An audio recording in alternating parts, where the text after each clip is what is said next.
Lass Kana c'est ce brella. Réseaux sociaux.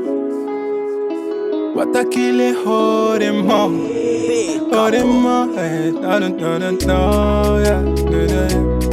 Hakile horema.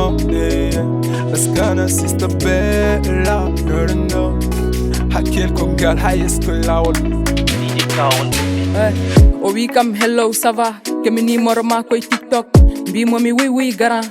nangir momi ko mon pote o wi kam merci mon cœur mi jaabe ho neldi kam esiker e hakkilam ko trompeur halene hale gasani o wadi kam appel vidéo woto ubbi tawda asani dow ko yawi no lido sa yodi a yontama finani gurdam ma ko zéro do ko weltade hoynat ma wadde ko rentade wallat ma peje be puntirma ko tingire mabbe be jewtat ma Facebook, TikTok, WhatsApp ardi ko ballal wonti lim cog raktak fi yesoy caggal sa jumi yirlone cak basa weja sattat sari endam bonni dewli cey réseau ayawi no onne do yidirta mo anda ko réseaux sociaux kawro al firmateur de madan delta o jagi video ji o sari no o funtiri mahala melka a funti horema anani horema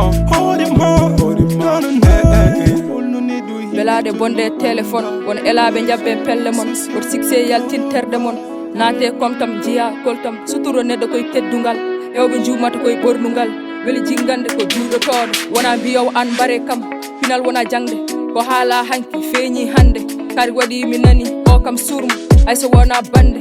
aduna ko gobe jile walji wona locol kono buri won pile surade buri sordade ndaw sikke bono jikke tinne ndende wor tikke ka jumdo no gumdo ma andu ko rentade nafata ko naate réseau yaltata bandam tinne hoorema woto hande wel ha jejjita an jangoma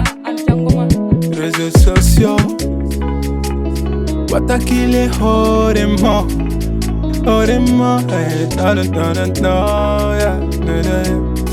hakile horema ayawi no onne do yidirta mo anda ko réseaux sociaux kawro al filmateur de madan delta o jagi video ji o sari no